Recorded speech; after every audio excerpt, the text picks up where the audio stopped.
Hallelujah. Thank you Jesus. सबको जय मसीह की। मेरा नाम प्रदीप कुमार है और मैं आपके बीच में परमेश्वर के वचन को लेकर आया हूँ और आपको बताऊंगा कि हमारी हानि के लिए कौन कौन से हथियार बने हैं। लेकिन उससे पहले मैं चर्चा करूंगा एक दृष्टांत की जो आपको मिलेगा बाइबल में, यूहन्ना नबी की पुस्तक उसका 8 अध्याय में। वहां पे जिक्र है व्यभिचार में पकड़ी गई एक पापिन स्त्री का। हालेलुया। और कुछ इस तरीके से लिखा हुआ है 8 अध्याय और उसके 3 पद में। तब शास्त्री और फरीसी एक स्त्री को लाए जो व्यभिचार में पकड़ी गई थी और उसको बीच में खड़ा करके यीशु से कहा। उसको कुछ नहीं बोल रहे हैं, वो एक्चुअली यीशु पे लालछन लगा रहे हैं। क्या बोल रहे हैं यीशु से? वो कह रहे हैं कि व्यवस्था में मूसा ने हमें आज्ञा दी ऐसी स्त्रियों पर पथराव करें, अतः तू इस स्त्री के विषय में क्या कहता है? और लिखा है अगले पद में, उन्होंने उसको परखने के लिए ये बात कही ताकि उस पर दोष लगाने के लिए कुछ बात पाए।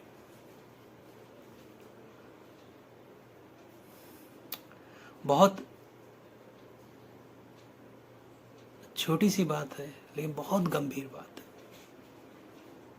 आप अगर तकलीफ में हैं, आप अगर समस्या में हैं, तो परीक्षा आपकी नहीं है, यीशु मसीह की है। शैतान यीशु पर उंगली उठाता है। हालेलुया। कि वो यीशु को परखने के लिए उस स्त्री को लेके आए। और यीशु ने क्या किया? लिखा है यीशु झुककर उंगली से भूमि पर लिखने लगे। हालेलुया। यीशु झुककर भूमि पर लिखने लगे। क्या लिखने लगे? आज मैं आपको बताऊंगा कि उस सर्वशक्तिमान भूमि पर क्या लिख रहा है। और उस पर भी उन शास्त्रियों फरीसियों को चैन नहीं मिला। तो क्या लिखा, क्या बाइबल बताती है? लिखा है जब उससे पूछते ही रहे, मतलब एक बार नहीं 2 बार, कंटिन्यूशन में यीशु से पूछ रहे हैं कि बता क्या करें क्या करें इस स्त्री का। व्यवस्था में तो मूसा ने ऐसा कहा है, तू क्या कहता है? तो यीशु लिखा है तो उसने सीधे होकर उनसे कहा, तुम में जो निष्पाप हो वही पहले उसको पत्थर मारे। फिर लिखा है फिर झुककर भूमि पर उंगली से लिखने लगा। हालेलुया।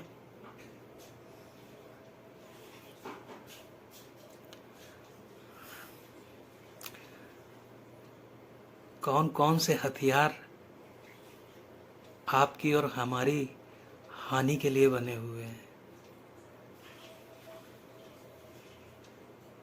यीशु पहली बार भूमि पर कुछ लिखा, लेकिन उस जो शास्त्री फरीसी फिर उसे परेशान करने लगे। फिर उसने बोला तुम में से जो निष्पाप हो वो पहला पत्थर उठाए। और फिर भूमि पर कुछ लिखने लगे। क्या लिखने लगे? और जब यीशु आपके जीवन में कुछ लिखते हैं तो उसका मतलब ऐसे ही नहीं होता है, बहुत खास होता है। यीशु मसीह जब भूमि पर लिख रहे हैं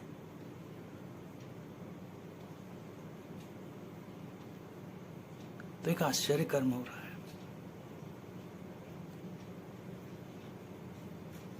बाइबल बताती है, इसी के 8 अध्याय के 9वें पद में लिखा है, परंतु वह ये सुनकर बड़ों से लेकर छोटे तक, बड़ों से लेकर छोटे तक, हो सकता है उसमें 3 साल का बच्चा हो, 2 साल का बच्चा हो, और बहुत बड़ी आयु के भी लोग हों, हाथ में पत्थर लिए हुए थे।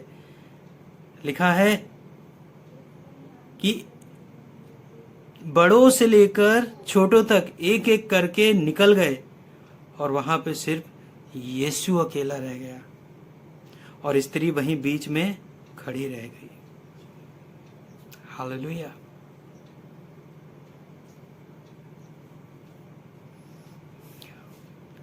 बड़ों से लेकर छोटे तक हर किसी के हाथ में पत्थर था। बड़े के हाथ में हो सकता दोनों हाथों में खूब बड़े बड़े पत्थर हों, जितने बड़े वो उठा सकते होंगे, और छोटे के हाथ में इतने इतने छोटे छोटे पत्थर उस स्त्री के लिए तैयार किए गए थे कि उसका पथराव करें और उसको मार डालें। लेकिन वचन क्या कहता है कि बड़ों से लेकर छोटे तक चले गए थे। हालेलुया। और परमेश्वर का वचन कहता है, यशायाह नबी की पुस्तक 54 अध्याय 17 पद, कि जितने हथियार तेरी हानि के लिए बनाए गए हैं उनमें से एक भी तुझ पर सफल नहीं होगा। यहोवा की ये वाणी है कि जितने हथियार,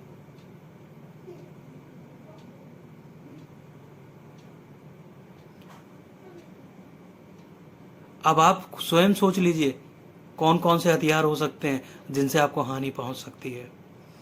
यीशु मसीह कहते हैं कि जितने हथियार तेरी हानि के लिए बनाए गए हैं उनमें से एक भी तुझ पर सफल ना होगा, वरन वो तेरे मुद्दई को लगेगा, तेरे नाश करने वालों को लगेगा। यहोवा की ये वाणी है।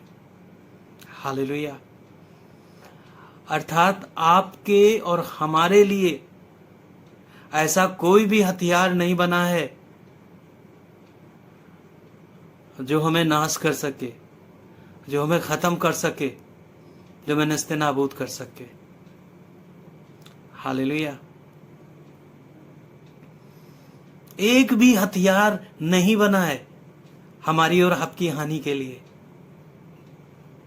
परमेश्वर कहता है कि जितने भी हथियार तेरी हानि के लिए बने हों उनमें से एक भी तुझ पर सफल नहीं होगा। चाहे वो तलवार हो, चाहे बंदूक हो, चाहे तोप हो, चाहे वो सुई हो, आप पे कोई भी प्रबल नहीं होगा, कोई सफल नहीं होगा। हालेलुया। और एक बात और, यीशु भूमि पे क्या लिख रहे थे? अगर वो स्त्री यीशु के पास नहीं लाई जाती, अगर वो स्त्री जो व्यभिचार में पकड़ी गई थी अगर यीशु के पास नहीं लाई जाती तो निश्चित उसकी मृत्यु तय थी। लेकिन जो भी यीशु के पास आता है, यीशु उसके जीवन में, उसके भूमि पर हृदय की पट्टियां पे मालूम है क्या लिखता है? यूहन्ना नबी की पुस्तक उसका 10 अध्याय और 10 पद में लिखा है कि मैं इसलिए आया हूं कि वे जीवन पाएं और बहुतायत का जीवन पाएं। हालेलुया। थोड़ा मोड़ा जीवन नहीं, अनंत जीवन। Hallelujah. Thank you Jesus. Hallelujah, hallelujah. सेनाओं के यहोवा धन्यवाद देते हैं आपका। Thank you Jesus. चलिए परमेश्वर के की उपस्थिति में आते हैं और प्रार्थना करते हैं कि अगर आपको भय लग रहा है कि आपके जीवन में कोई शत्रु है जो आपके पीछे पड़ा है, या कोई हथियार है जो आपको नुकसान पहुंचाने को मांगता है, लेकिन मेरे प्रियो, मैं बताना मांगता हूं यशायाह नबी की पुस्तक 54 अध्याय 17 पद कहता है कि जितने हथियार तेरी हानि के लिए बने उनमें से एक भी तुझ पर सफल ना होगा।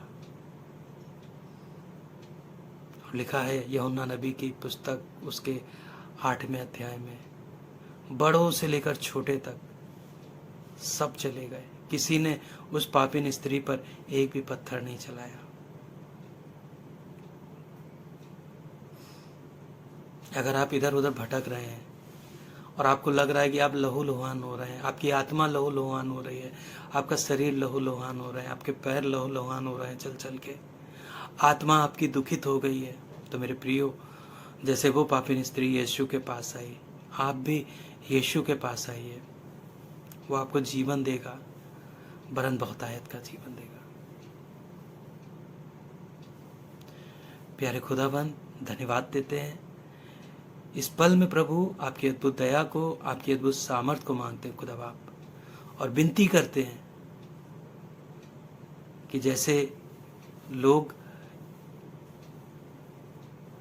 शैतान के घेरे में हैं और उससे मार खा रहे हैं, बीमारियों में जकड़े हुए हैं, डॉक्टरों के इर्द गिर्द घूमते हैं और अपने शरीर के साथ साथ अपने पैसों का भी नुकसान उठाते हैं, और जीवन घटता जा रहा है। लेकिन प्रभु, आज के इस बेला में, इस क्षण में प्रभु, मैं प्रार्थना करता हूँ कि जैसे वो पापिन स्त्री व्यभिचार में पकड़ी गई थी, यीशु के पास आई और उसने जीवन पाया, वरन बहुतायत का जीवन पाया। और परमेश्वर ने अपने कलाम में वादा किया है, यशायाह नबी की पुस्तक 54 अध्याय 17 पद, कि जितने भी हथियार तेरी हानि के लिए बनाए गए उनमें से एक भी तुझ पर सफल नहीं होगा। हालेलुया। प्रभु अपने लोगों को बहुतायत की आशीष दीजिए। आज के वचन से हर एक को प्रभु उसकी आत्मा को प्रभु प्रबल करिए। धन्यवाद देते हैं, धन्यवाद देते हैं, यीशु के नाम से मांगते हैं, आमीन। सबको जय मसीह की। प्रभु आज के वचन से आपको बहुतायत की आशीष दे। Praise the Lord.